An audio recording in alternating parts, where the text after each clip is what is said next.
Good evening students. आज हम last colligative property पढ़ेंगे जो कि है ऑस्मोसिस या ऑस्मोटिक प्रेशर। तो देखिए ऑस्मोसिस क्या है, इसको थोड़ा समझते हैं। ऑस्मोसिस क्या होता है? The movement of solvent molecules from dilute solution to concentrate solution through a semi permeable membrane is called osmosis. Okay, so इस डायग्राम को अगर आप केयरफुली देखेंगे तो आप देखेंगे कि इस डायग्राम में लेफ्ट साइड में सॉल्यूशन है, उसमें कंसंट्रेशन कम है और राइट साइड में कंसंट्रेशन ज़्यादा है सॉल्यूट की। ओके, सो बीच में ये जो मेम्ब्रेन है जो इन सॉल्यूशंस को सेपरेट कर रही है, इसको हम बोल रहे हैं semi permeable membrane, SPM।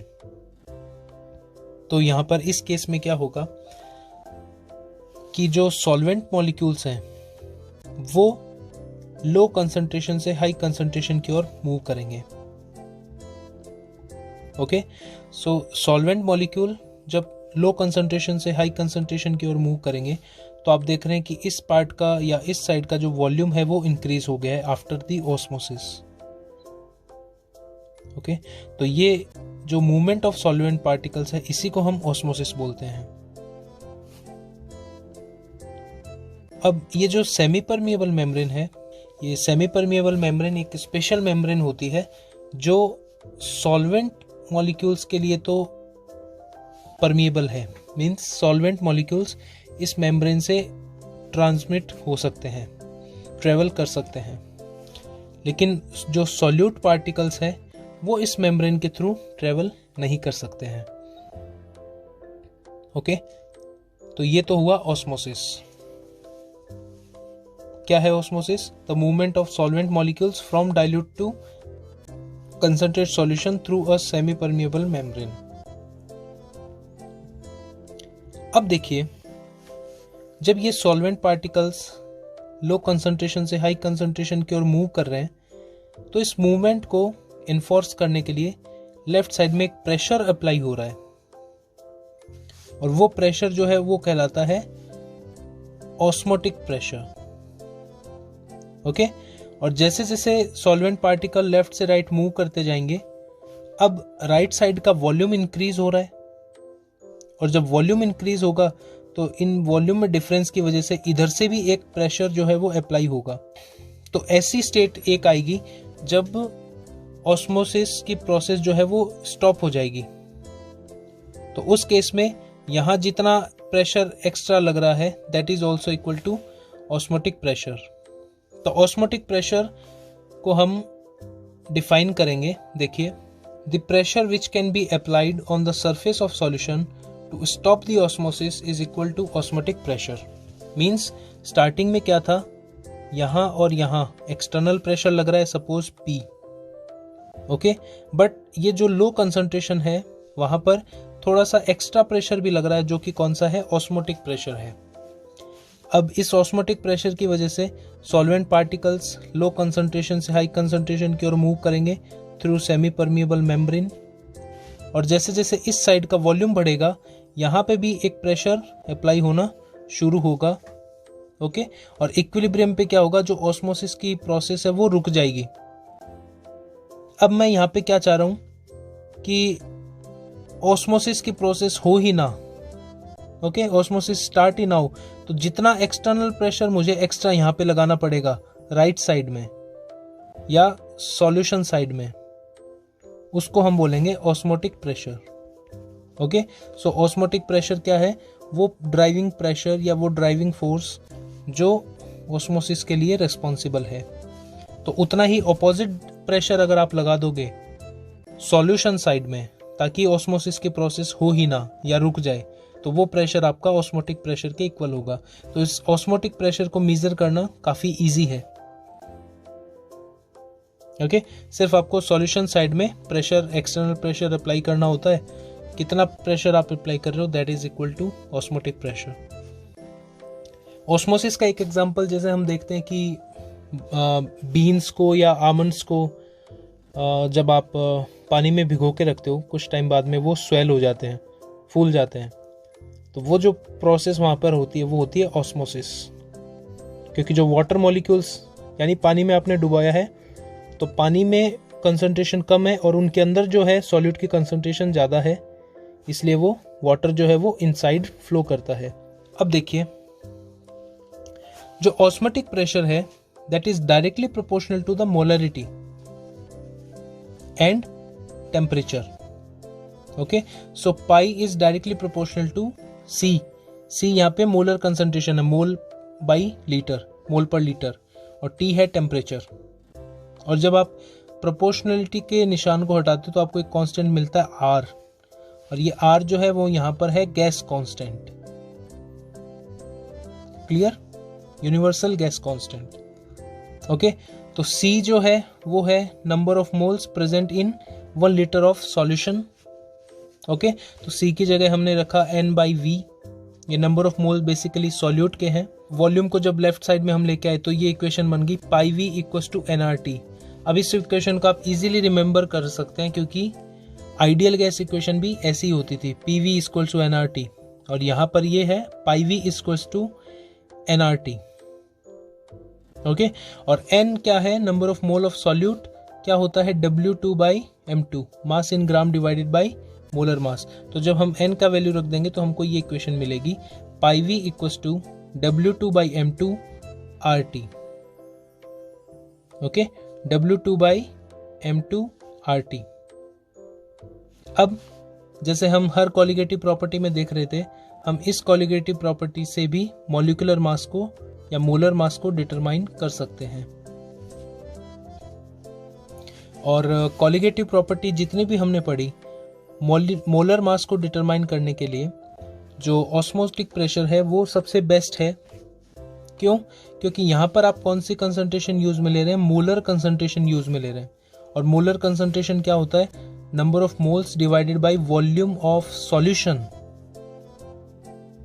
Okay, number of moles of solute divided by volume of solution. और बाकी सब में हम मोलर कंसंट्रेशन यूज ले रहे थे, जितनी अभी हमने कोलिगेटिव प्रॉपर्टी पहले पढ़ी उनमें। और मोलर कंसंट्रेशन क्या होती थी? Number of moles of solute divided by mass of solvent. तो कई बार क्या होता है, प्योर सॉल्वेंट का मास हम डिटरमाइन नहीं कर पाते हैं, क्योंकि सॉल्यूशन से आप सॉल्यूट को सेपरेट करके या तो वैसे करो या फिर आप सॉल्यूट के मास को नेग्लिजिबल मानो। तो मॉलिक्यूलर मास को डिटरमाइन करने के लिए ये जो है वो बेस्ट मेथड है, क्योंकि यहाँ पर चांसेस ऑफ एरर काफ़ी हमारे कम हो जाते हैं। ओके, सो ये इक्वेशन आपको ध्यान रहेगी, πV = W2/m2 × RT। अब देखिए, एक क्वेश्चन है 200 centimetre cube of an aqueous solution, यानी ये वॉल्यूम आपका गिवन है V ऑफ प्रोटीन कंटेन्स 1.26 ग्राम, यानी ये आपका मास जिसको आप बोल सकते हो W2 गिवन है। The osmotic pressure such a solution at 300 kelvin, ये टेम्परेचर गिवन है।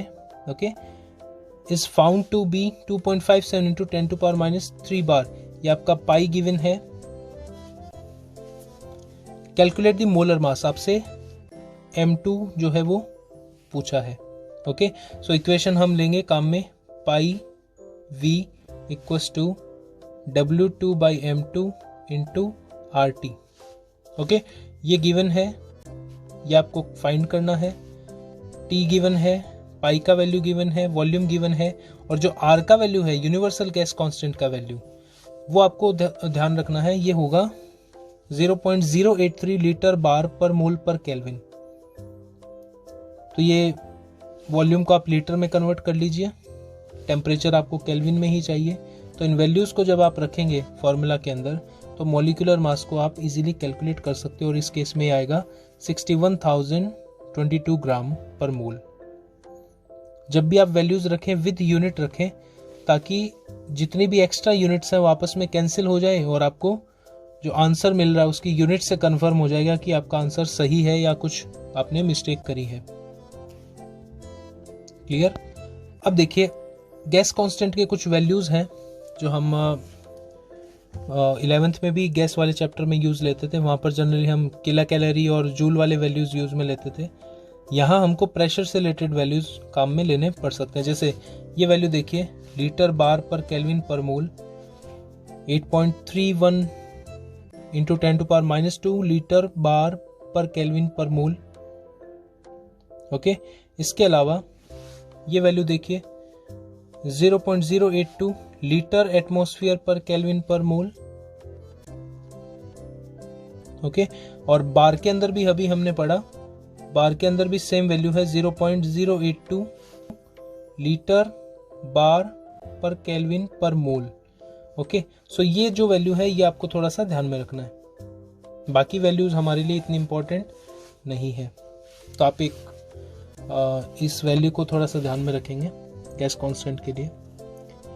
अब देखिए 3 टर्म हम समझते हैं, isotonic, hypertonic and hypotonic solution. Isotonic क्या होता है कि जब दोनों तरफ जो कंसंट्रेशन है वो इक्वल है, यानी ये सेमी परमिएबल मेम्ब्रेन है, इसके दोनों तरफ जो सॉल्यूशन है उनकी कंसंट्रेशन बिल्कुल एग्जैक्ट इक्वल है, तो आपको क्या लगता है, क्या solvent particles left to right या राइट टू लेफ्ट किधर भी ट्रेवल करेंगे या नहीं? सॉल्वेंट पार्टिकल्स अब ट्रेवल नहीं करेंगे, क्योंकि जो ऑस्मोसिस की प्रोसेस है वो सिर्फ डिफरेंस इन कंसंट्रेशन की वजह से ही ऑब्जर्व होता है। ओके, सो आइसोटोनिक सॉल्यूशन के अंदर कोई भी ऑस्मोसिस की प्रोसेस आपको ऑब्जर्व नहीं होगी, तो इस टाइप के सॉल्यूशंस को हम बोलते हैं आइसोटोनिक सॉल्यूशंस। ठीक है, अब देखिए आपकी जो रेड ब्लड सेल्स हैं, आरबीसी, जो आपकी बॉडी में ऑक्सीजन कैरी करने के लिए रिक्वायर्ड होती है, तो आरबीसी जो है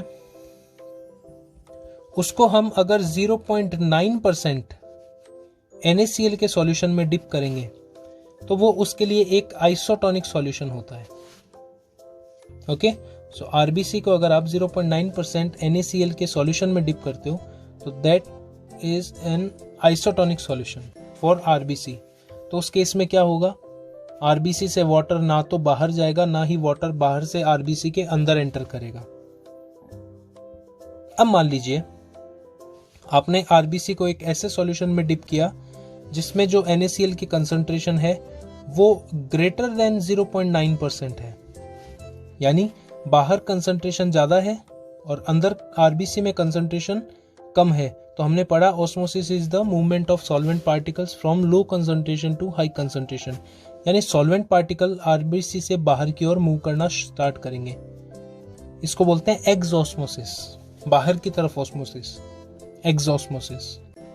और इस टाइप के सॉल्यूशन को हम बोलेंगे हाइपरटोनिक सॉल्यूशन। हाइपर का मींस एक्स्ट्रा, बाहर जो कंसंट्रेशन है वो ज्यादा है, सो इसको हम बोलेंगे हाइपरटोनिक सॉल्यूशन। और अगर बाहर जो कंसंट्रेशन है वो 0.9% से अगर कम है, लेस देन अगर 0.9% है कंसंट्रेशन, तो क्या हुआ, बाहर कंसंट्रेशन कम है, अंदर कंसंट्रेशन ज्यादा है, तो अब वाटर मॉलिक्यूल्स बाहर से अंदर की ओर मूव करेंगे। इस मूवमेंट को बोलेंगे एंडोस्मोसिस। ओके, और ये जो सॉल्यूशन है बाहर, इसको हम बोलेंगे hypotonic solution. Hypo means lesser, less concentration वाला सॉल्यूशन। तो देखो क्या होगा, हाइपोटोनिक सॉल्यूशन में बाहर से वाटर मॉलिक्यूल आरबीसी के अंदर जा रहे हैं तो आरबीसी स्वेल कर जाएगी, और हाइपरटोनिक में आरबीसी श्रिंक हो जाएगी, और आइसोटोनिक में आरबीसी के वॉल्यूम पे कोई इफेक्ट नहीं पड़ेगा। तो आप कई बार सुनते होंगे जिनका हाई ब्लड प्रेशर रहता है, जिन पेशेंट्स का हाई ब्लड प्रेशर रहता है उनको डॉक्टर रिकमेंड करता है कि आप लो सोडियम सॉल्ट खाइए या फिर सॉल्ट बिल्कुल ही यूज मत कीजिए। तो ऐसा क्यों होता है जरा आप सोचिए। अब देखिए हाइपरटोनिक आरबीसी श्रिंक हो रही है, आइसोटोनिक में नो डिफरेंस, एंड हाइपोटोनिक में आरबीसी स्वेल कर रही है। अब एक टर्म और हम पढ़ते हैं, रिवर्स ऑस्मोसिस। रिवर्स ऑस्मोसिस क्या है कि जब सेमी परमिएबल मेम्ब्रेन के लेफ्ट और राइट साइड, ओके, अगर राइट साइड में कंसंट्रेशन ज्यादा है तो क्या होगा, solvent particle left to right move करेंगे। लेकिन अब अगर हम राइट साइड की तरफ एक्स्ट्रा प्रेशर लगा दें, जो ऑस्मोटिक प्रेशर से ज्यादा है, तो क्या होगा, रिवर्स साइड में सॉल्वेंट पार्टिकल का मूव स्टार्ट हो जाएगा। तो ये एक तरीके का एनफोर्स्ड ऑस्मोसिस है जो हायर से लोअर कंसंट्रेशन में जा रहा है। तो इस टाइप के इस ऑस्मोसिस को हम बोलते हैं रिवर्स ऑस्मोसिस। ओके, तो देखिए क्या लिखा है, the direction of osmosis can be reversed if a pressure larger than osmotic pressure is applied on the solution side. और रिवर्स ऑस्मोसिस का एक एप्लीकेशन हम यूज में लेते हैं वाटर को प्यूरिफाई करने में। तो आप जनरली जो पढ़ते हो ये आरओ वाटर क्या है, रिवर्स ऑस्मोसिस से प्योरीफाई किया हुआ वाटर। तो क्या कर रहे हैं, जो सॉल्ट वाटर है उधर हम अप्लाइड प्रेशर लगा रहे हैं, एक्स्ट्रा प्रेशर लगा रहे हैं, उस प्रेशर की वजह से जो सॉल्वेंट पार्टिकल्स है वो मूव करके जा रहे हैं सेमी परमेबल मेम्ब्रेन के थ्रू, और जितने भी इम्प्योरिटीज हैं वो सॉल्यूशन में बचे जाती है। ओके, सो कॉलिगेटिव प्रॉपर्टीज की बहुत सारी एप्लीकेशंस हैं। आज का मेरा आपसे क्वेश्चन है, why measurement of osmotic pressure method preferred for the determination of molar mass of macromolecules such as proteins and polymers. कल की क्लास में हम एबनॉर्मल मोलर मास पढ़ेंगे। तो ये कॉलिगेटिव प्रॉपर्टीज हमारी खत्म होती है। Thank you.